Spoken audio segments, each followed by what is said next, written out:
no, it's not gonna happen magically. Absolutely, Right. gotta stay consistent and most importantly, love it. I Absolutely. would say love it because if you love something, that's like your happy place. Why would you want to like quit what you love?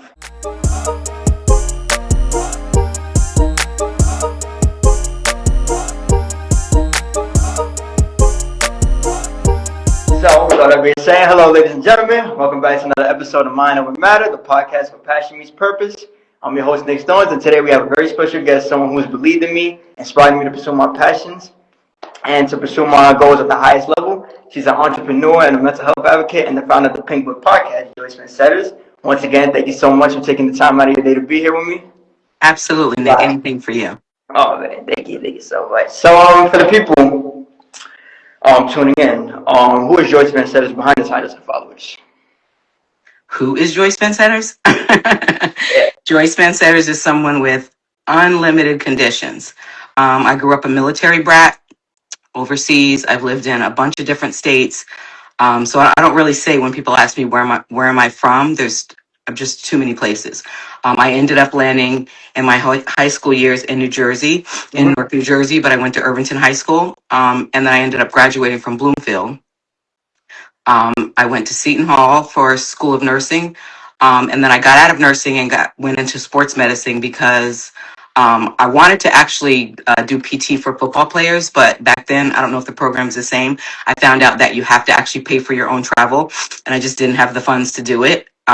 So I went right into personal training, but I had to do both. Like I was literally nursing during the day and then a personal trainer at night until I was able to build up my own business. And I've been doing that for the past 25 years, and I'm thankful to have the same clientele that I've had, the core of my group, 25 years. That's incredible. That's incredible. It seems like one hell of a journey for you. You know, It has been. It has been. Yeah, but I'm a go-getter, you know? I'm an entrepreneur. I've always been. I haven't had a 9 to 5 for about since I was in my 20s. So, and I turned 53 on Monday, so I don't even know what that's like anymore. time is flying. Exactly. Time is flying. So, what was the moment? And obviously, mental health is very important. You know, we got What's that? I said mental health is very important. Yeah. Especially everybody has to understand what that is. Everybody has to obey by it. Everybody has to, most importantly, take care of it. So, what was the moment that mental health became, well, it stopped being a concept, but it became personal? For me? Yeah. So I have a lot of mental health in my family, and also myself. So for me, I've always been an advocate for it, especially for our culture, because I think that gets ignored a lot, and especially for Black men, that definitely gets ignored a lot because you're supposed to be so tough. But I think it came from because of my family and just having to basically be on. I probably having to basically be on my own and deal with my own mental health. I've never, gone to a psychiatrist to talk about that or anything. It's just been like, figure it out yourself. So I'm like, I need to talk to other people about this too. Hmm. So So I'd say that's when it became personal. that's when it became personal. And they said that you got to figure it out yourself. What's that? You mentioned the psychiatrist said you have to figure it out yourself. Yeah, like the psychiatrist didn't say that. Going to a psychiatrist for me was like, I need to figure it out myself. Okay. You know what I mean? Like you can go to a psychiatrist and talk about the world, your childhood trauma, whatever, but eventually nobody's going to save you. Eventually you have to figure it out yourself, No, absolutely. no matter what it is. You got to figure it out yourself. Yeah. At the end of the day, nobody's going to come save you. Right. And most of it comes from childhood trauma anyway. Mm-hmm. That's true.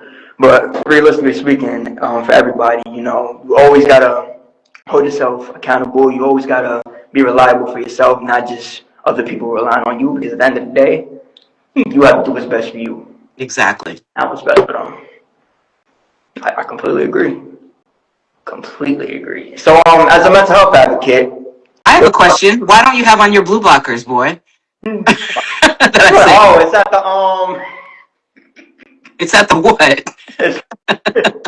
I'm on campus right now. It's Oh, okay. It's at, I got you. Say less. I got you. I got you. Yeah, Okay. I'll definitely as soon as I get my hands on it, I'm gonna definitely rock it. Okay. All right. My bad. What were you gonna say? Yeah.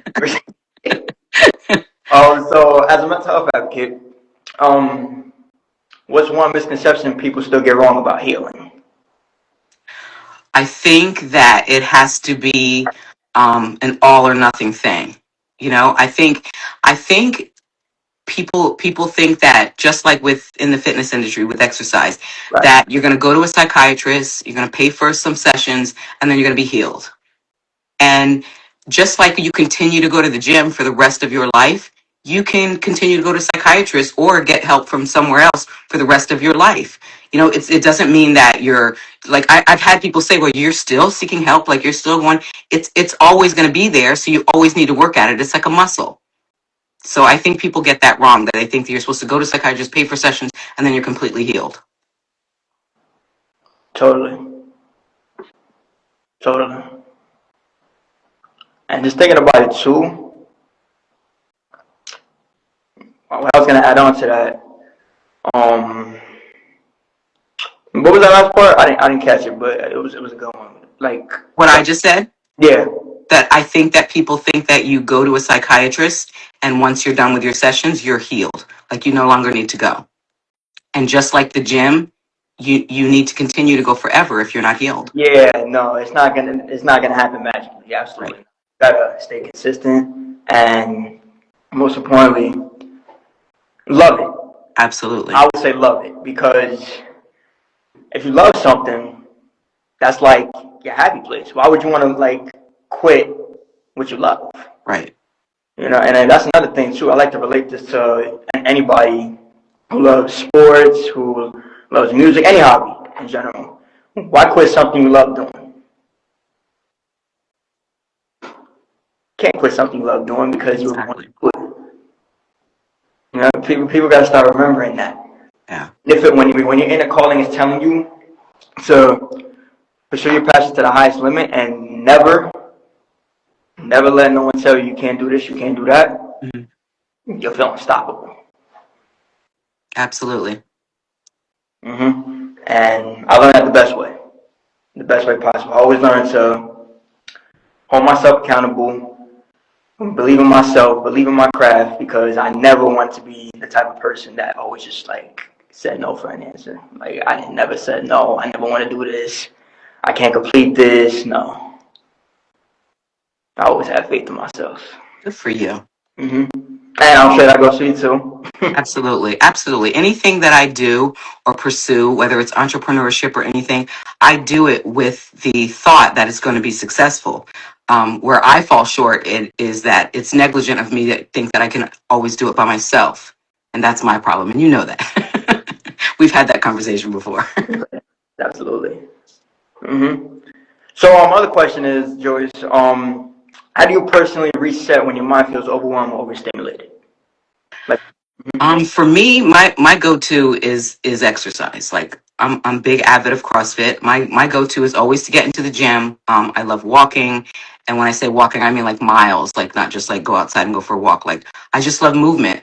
If I feel that I need a reset, then that means something that's going on in my life is stagnant, and there needs to be some sort of change, some sort of movement. Because that can't be stopped. It's like if you're moving and you're fluid, then things will start to progress. So for me, it's movement. movement. Agree. Agree. And some people, they sleep on fitness, but reality Yeah. is, Well, fitness, it's if you're an entrepreneur, especially, but yeah. this goes for anyone. If you when you get into the gym, regardless whatever your workout routine is, I don't care what it is, but it's especially weightlifting though. You're focused on one thing, that one thing that has to like build. You're building something, so you're really focused on that one thing. So that one thing eventually will callous your mind and make you, progress at anything that you're doing. hmm And another thing I learned too about fitness, it builds confidence. Absolutely, absolutely. Because when you look good, you feel good, right? When you Right. feel good, you're confident. When you're confident, you become unstoppable. Unstoppable. Unstoppable. And Yeah, when I started fitness, that's exactly how I felt. yeah. Like I felt like a whole new version of me. Absolutely. So I definitely agree that movement is important. Yeah, and it's one of those things when when you build, you don't have to have some bodybuilder's body, but when you have that confidence, you walk into a room, whether it's you're looking for an investment or whatever you're doing, it shows. You don't even have to say a word. The work speaks for you. Exactly. So I like to say the work speaks for you. When you stay consistent and people are starting to notice you, the work speaks for you. You don't have to say a word at all. Absolutely. At all. And then it was funny. I actually witnessed that today. I was in the cafeteria with friends, just having lunch, and I was throwing out on my plate. Uh-huh. One student, we don't really speak like that, but she noticed me. She said, "Hi, Nick," and I'm like, "Hi." It just caught me off guard.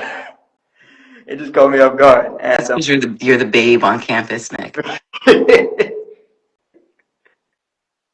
what I like to say is, I make a great impact on campus. All right, I'll agree with that. I inspire a lot of students.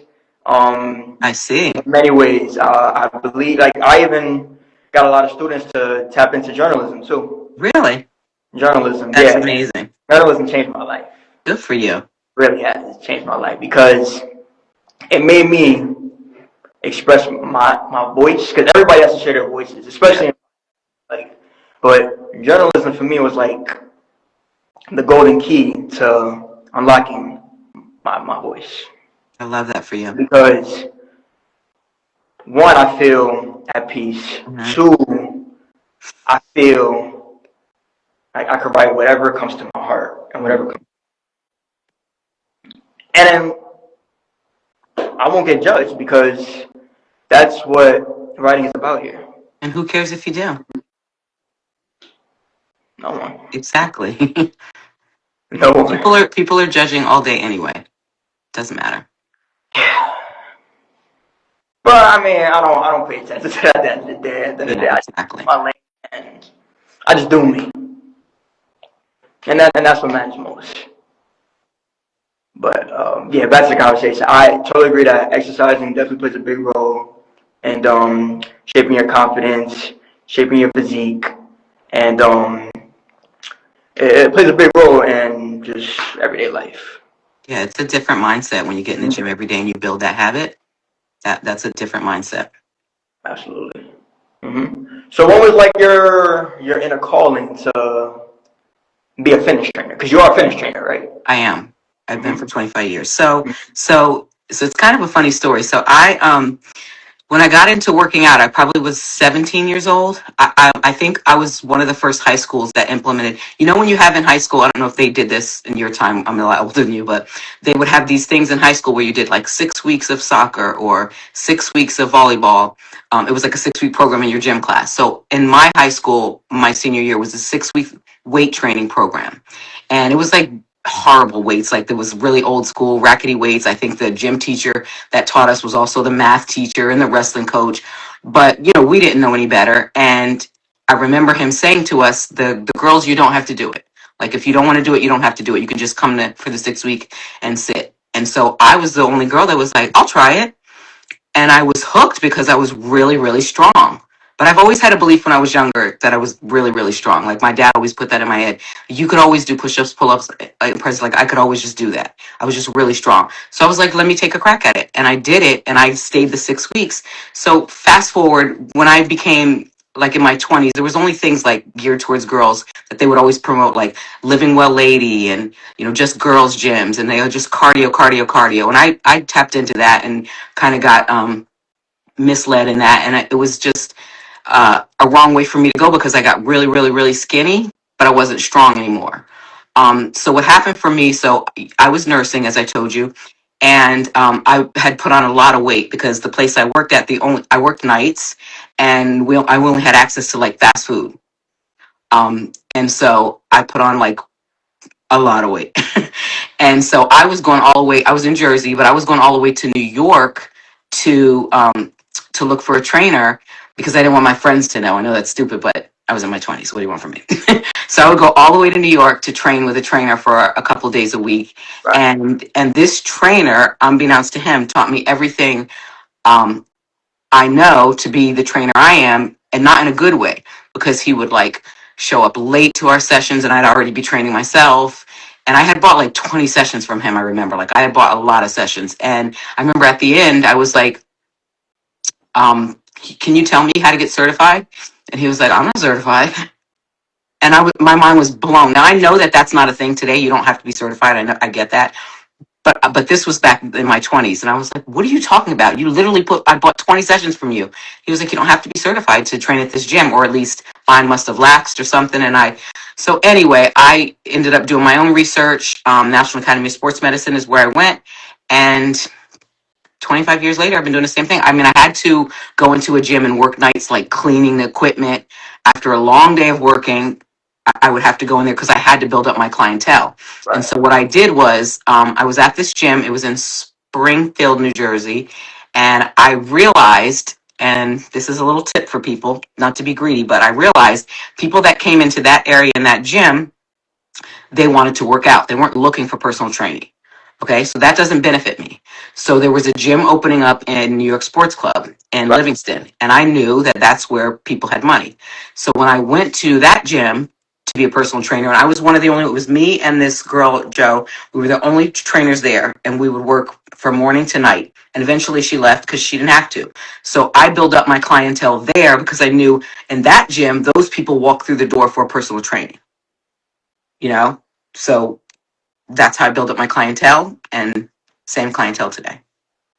Kudos to you, honestly, for we're a little back, a little bit back, but kudos to you for taking initiative to being the only girl there, brave enough to take Oh, on. in high school? Yeah. I was always the only girl in anything that I did. I didn't care about that. Number one, I wanted to be with the boys, so there's that. But number two, I wasn't that girl that wanted to be with the boys so that they could look at me. I wanted to be with the boys so that they could push me. See, that's the difference right there. That's the difference maker right there. See, some people think they want fitness just to get looks. They do fitness just to get looks. Yeah. But why is it about the looks? Well, you know, that comes with it. And I get it, but like, this is my perspective. mm-hmm. At the end of the day, like where I come from, I just want to boost up my physique, yes, and most importantly, my mentality. Mm-hmm. See, like, because you always got to have a positive mentality. Yeah. You got to. In anything you do, absolutely. Yeah, and fitness plays a big role in that. Absolutely, I agree. I'm going to be honest with you. I actually don't love working out. I'm going to say 70% for me is vanity.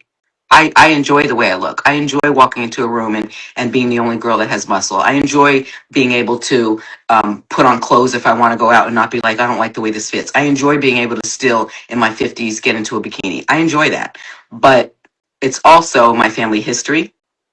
There's obesity, diabetes, heart disease, you know, anything you have, you can throw at me. It's in my family. So there's also that. And there's a lot of my family history I don't know, that I'm not aware of. So I have to fight that. And then there's just the fact, like you said, that it literally calluses the mind, that anything else, like if I don't want to work out on a day, but I go ahead and push myself, that day, that's like the best workout I've ever had. And then that day, if I'm in a meeting, I have a meeting about something, like I'm on it. You know what I mean? I'm like full, versus if I'm like, oh, you know what, I'm not going to work out today because I just don't feel like it. Then I'm groggy, you know, and then there's that fog. So definitely the mentality. But I'm going to have to be honest with you. I am vain. I just am. Always been. Carrying on to what you just said, there's days, even my mom had those days too, where she said, I'm not feeling it. I'm not going to work out today. And no, listen, I completely get it. Eventually, we only need one day off. Because you don't want to push your body too much. Yeah, I work out about 6 days a week. 6 days. 6 days a week? That's great. Yeah. Great. Mm-hmm. And fitness, too, to me, it definitely requires patience. Right. Mm-hmm. Patience. Absolutely. That's a big role. Because you're not going to wake up looking like Dwayne The Rock Johnson. Right. That's like years. Right. You know, Years. And that's another thing people don't get. And that's why trainers do so well on social media, because they think, wow, this person's physique, I'm going to look like that person if I follow their routine. I'm going to look like this person if I follow their routine, you know? And the biggest thing with that is that biggest misconception with that is that if you walk into my gym and you say, wow, I want to look like you, Joyce, I already know by looking at you, if you don't have my body type, that that's not possible. But you could be the best you, but you're not going to look anything like me. And I'm not going to look like the next person. Do you know what I mean? Unless you have my body type, then we can build on that. Mhm. But that's the biggest misconception. And that's why I can't really follow a lot of the fitness trainers online. I get that they're going after the money, and I did too back in my heyday. I get it. But I'm not selling anybody a dream. No, absolutely not. Absolutely not. And carrying on to what you said, oh, I want to look like this person, I'm going to look like that person. Like, there's no need to try to imitate someone. At the end of the day, Do be you your. really want to be somebody else at the end of the day? No! No, No! exactly. Because, You can always be your best you. yeah, like, what does that make me look like? It Right. makes me look like a follower, not a leader. Exactly. I'm the opposite. I'm a leader. Yeah, you That's are. what I want to be known for. That's all I want to be known for. You are a leader. And I'm pretty sure that's what you wanted to be known for, too. Absolutely. In my space. Yeah, and it's therapy. It is. Definitely therapy. And even if you don't love it, it's okay. It's even if it's a hobby, it's still something that everybody could benefit from and take their own initiative to do it. Yep. I mean, and again, it doesn't have to be every day. It could just be 4 or 5 times a week. Yeah, and some days could be a walk. That could be your regimen. That could be your workout. Yeah, or a jog. Sometimes I go for a jog. Or Well, sometimes. you're young. I don't run anymore. Sometimes. I'm good with that. I can sprint, but I don't run. Yeah. Us basketball players just run all day. All day. All day. And what else? I like bike riding.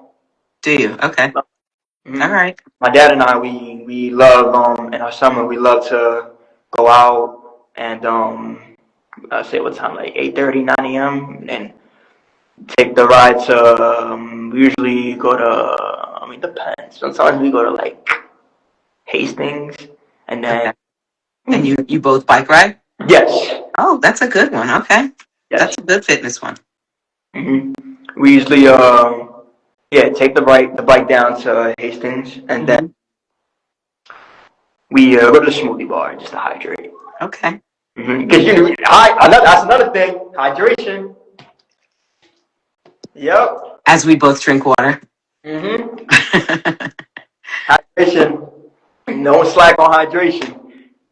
Don't.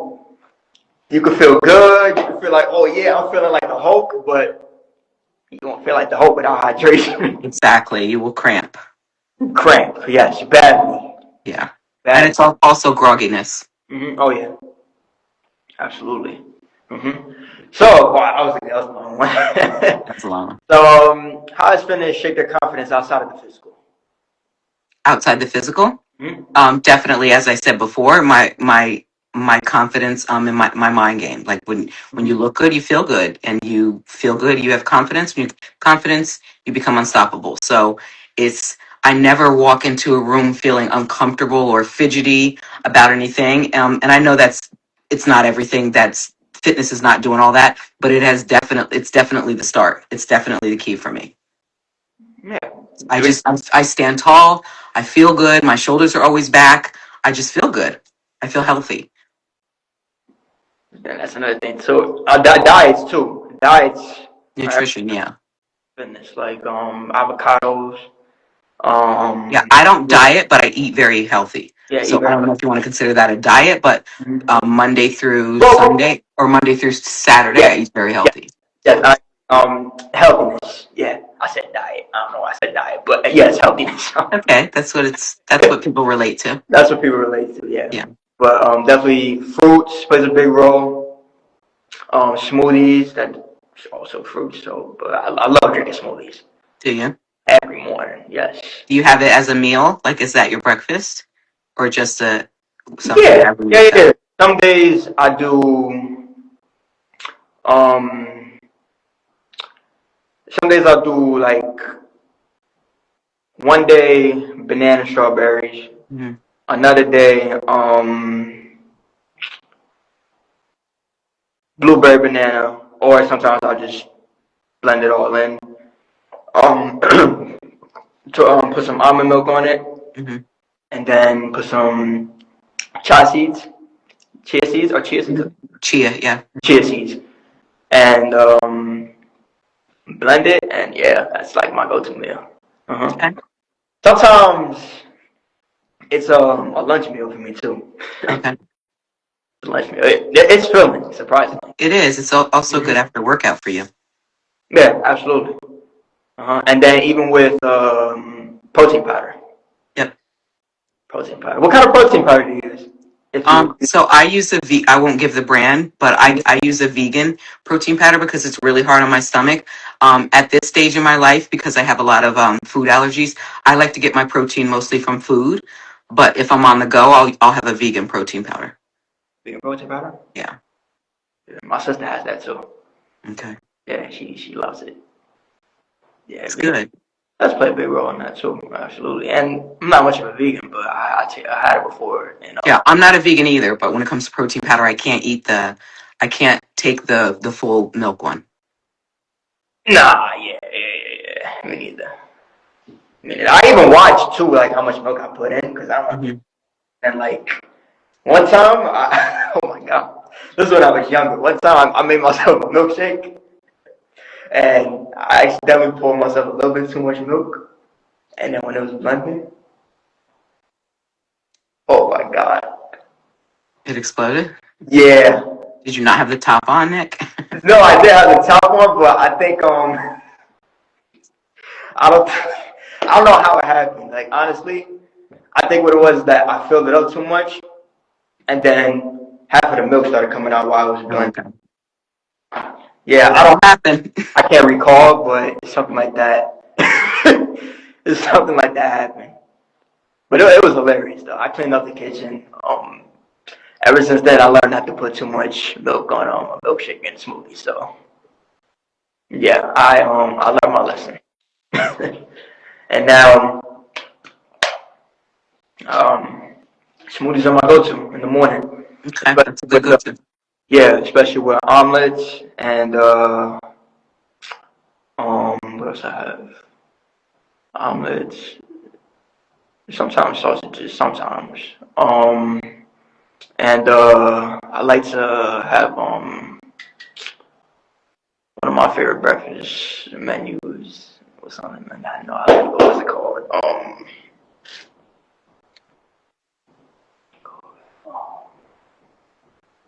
Oh, French toast. Okay, French toast. Yeah, French toast on a good day. that's good. Hmm. Yeah. How about you? What's like your go-to breakfast? So I don't typically eat breakfast only because I train clients from like 6 a.m. to noon. So my Oh, first meal is probably lunch. But if I do eat breakfast, I have like a celery juice early in the morning, and then I'll have maybe 2 eggs. 12.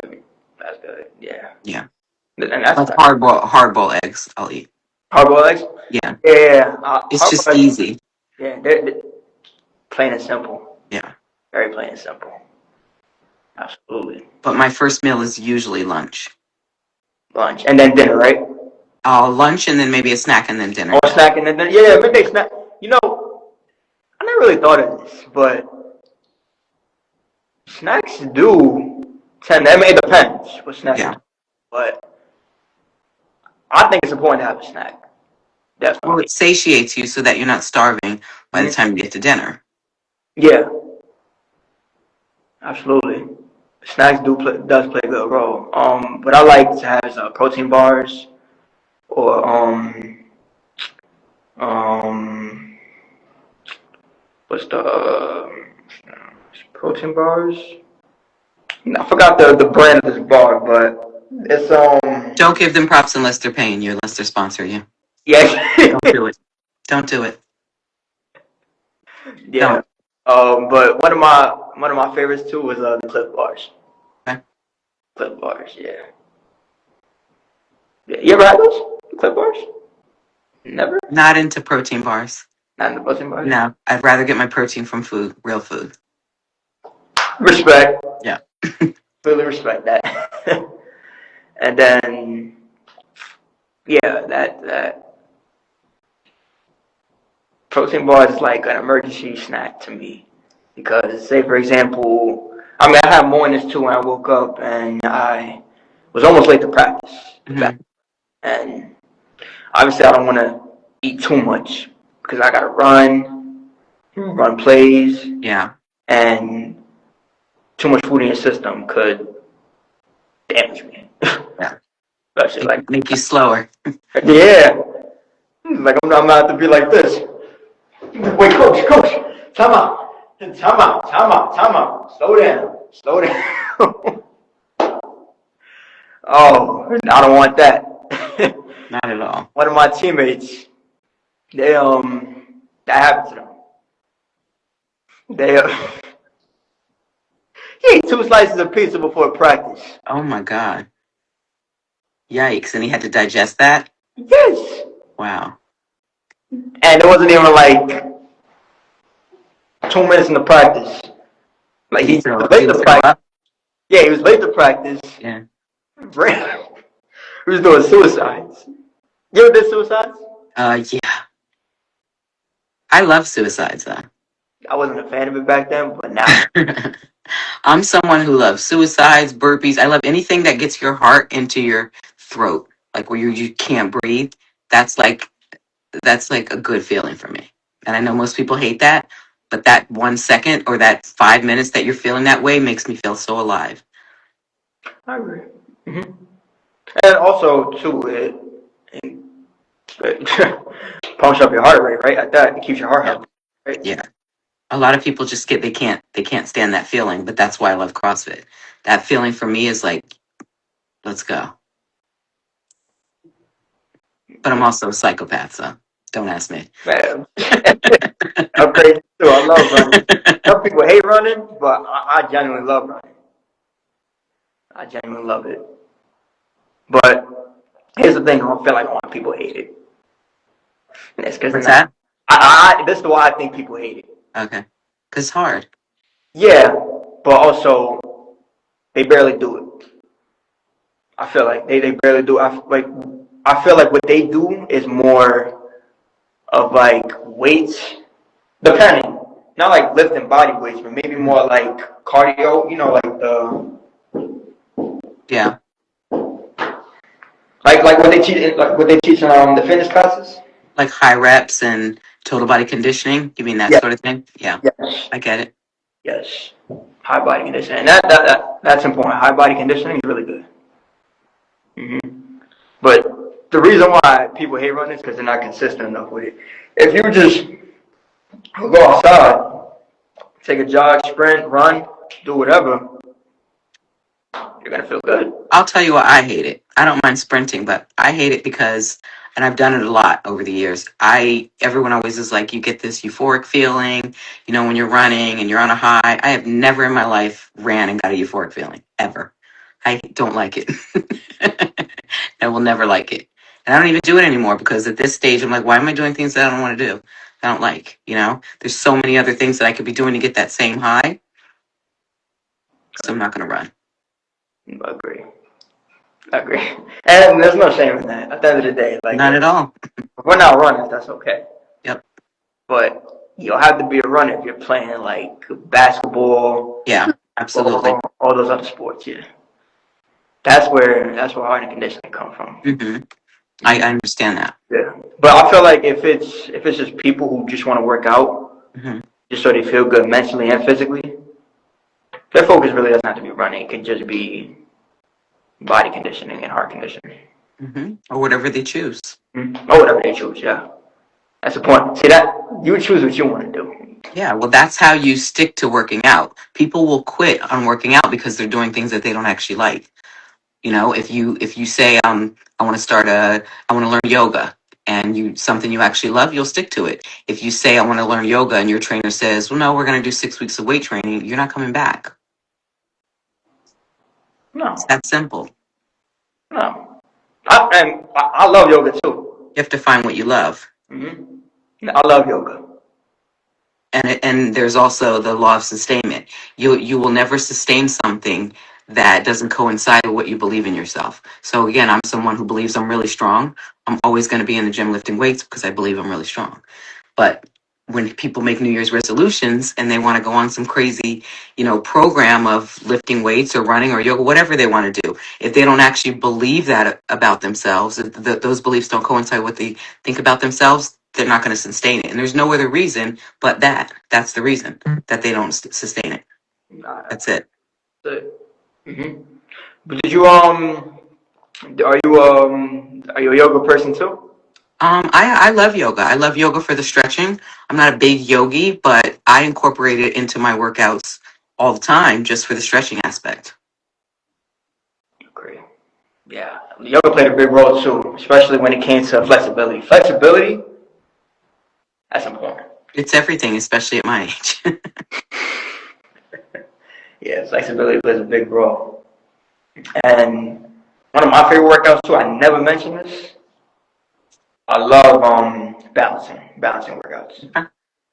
When I was just in the gym the other day, balancing on an exercise ball on my knees. Mm-hmm. Yeah, That's a good one. people were looking at me like, "How are you doing that?" And I'm like, "Core." Yep. It's all Core. core. You're But absolutely most right. importantly, it's consistency. Yeah. It's practice. Mm-hmm. Yes, absolutely. It takes a lot of skills. Mm-hmm. It takes a lot of skills, and most importantly, confidence. If I wasn't confident, I wouldn't be able to balance on that Right. at all. But you got up there because you knew you could. Yeah, exactly. Yeah. And one of my other favorite workouts too is the I don't know if you ever did this, but you ever been on the roller? The rower? Yeah, Roller? I have one in my basement. Yeah. Yeah. I balance on it too. And that's hard. Oh, yeah. Me too. I can do like ab work on it. And yeah. It was very hard for me at first, but once I started to master it, I'm just like, wow. I feel so good. Yeah, it's pretty cool.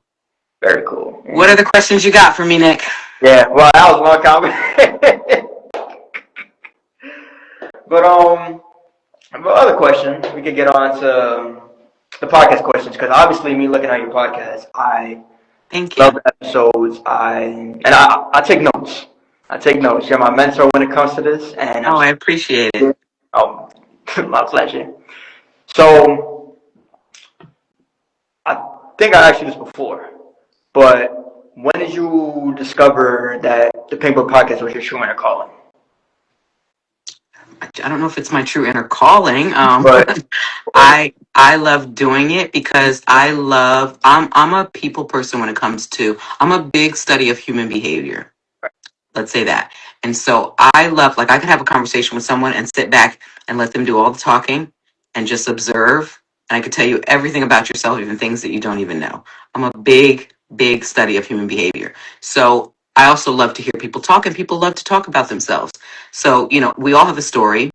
I think everybody's story can be interesting. mm-hmm. So, from that aspect, I think podcasting is great. And where I shine is because I don't ever have, not that this is wrong. I think it's great to have questions. I don't ever have a question. I just want people to talk about how they started out, where they're from, and then we can start from little Nick, and then we can go all the way until adult, and we can take that journey together.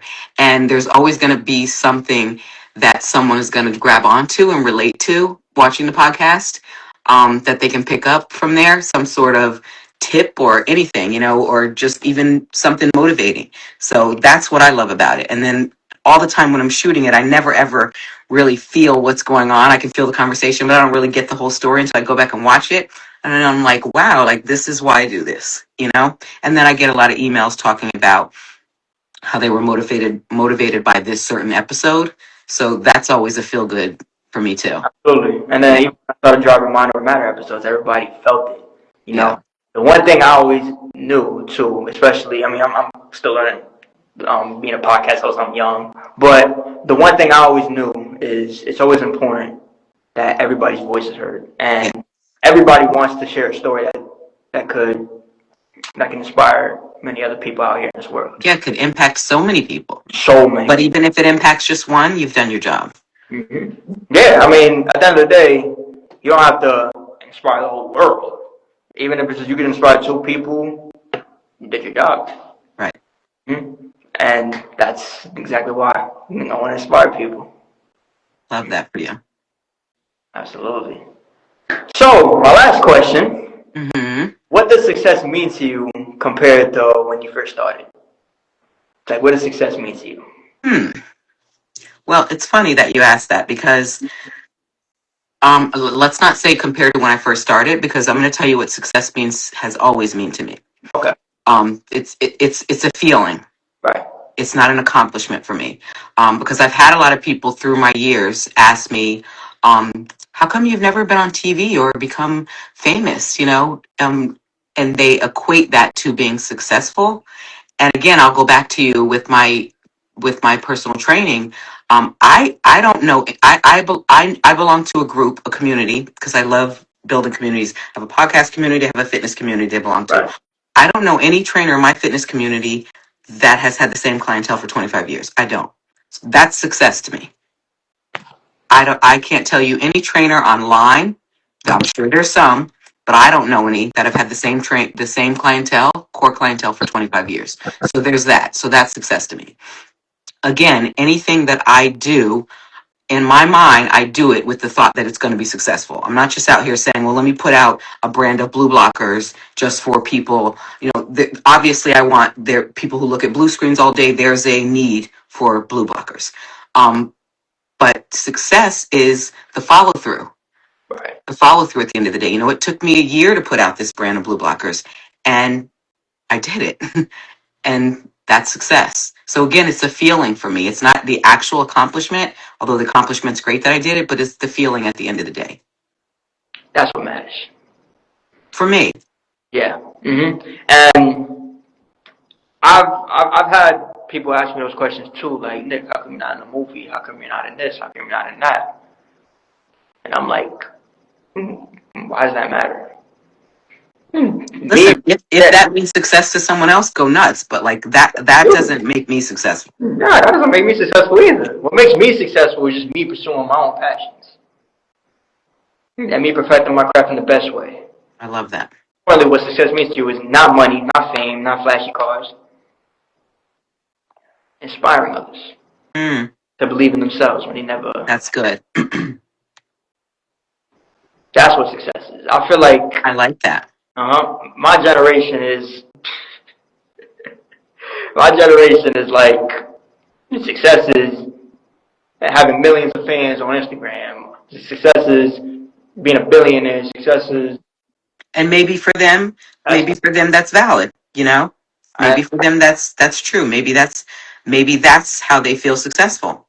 And I think that's okay. Yeah, I'm not criticizing them. I'm not doing none of that. We have different perspectives on it. Yeah, absolutely. You can have your own perspective. I have my own perspective. But at the end of the day, there's no bad blood. But we define success in many other ways. Yes. That's what I think. But success is being able to step out of bed in the morning without my knees hurting. Success. Success to me is me waking up in the morning and putting up jump shots. Even though I'm not playing college ball, but I'm still dedicated to the game, and that's what success. Okay. And on top of that, I got a new basketball club coming out on campus. Nice. I'm excited for it. Nice. Oh yeah, Congratulations. Thank you so much. It means a lot. So wait, I don't know if I said the last question, but I think this is the last question. I love it. This is my signature question. Okay. What does mind over matter mean to you? Mind over matter. Let's see. Mind over matter means that same thing that we talked about when you don't want to work out, but you push yourself anyway. Right. That's mind over matter. Do you just mean particularly like in workouts or just in general? In general. If there's something you don't want to do, but you do it anyway, That's mind over matter. Agree. Encouraging yourself, believing in yourself, everything. You see, I think that's the problem too. So many people, I feel like they had haters, doubters, that they said they're not going to do this, they're not going to do that, they're not going to make it. But they can't predict what you're not going to do and what you can't do. At the end of the day, if you know what you can accomplish, that's what matters, right? But when we mentioned this earlier, no one's going to come to save you. Right. No one's going to come to save you. At the end of the day, you got to make yourself the opportunity.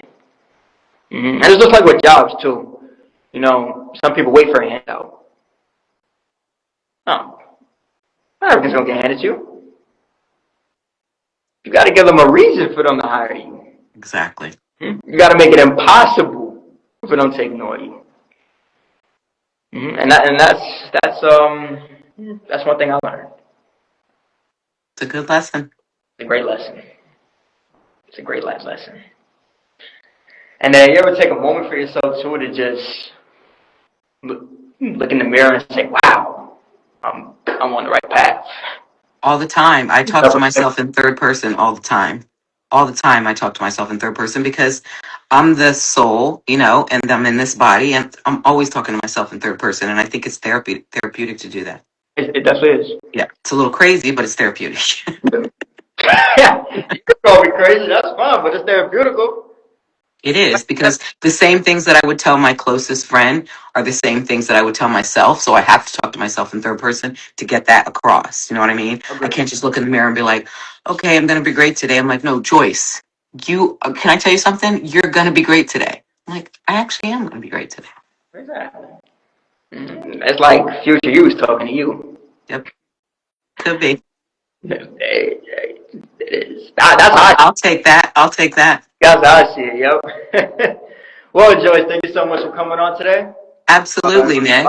And if this episode helped you, make sure you guys like and subscribe. More motivation and more episodes coming soon. I'm your host, Nick Stones, and this is episode 15. See you later, guys. Thank you, Joyce. Thank you so much for having me, Nick. My pleasure. Bye.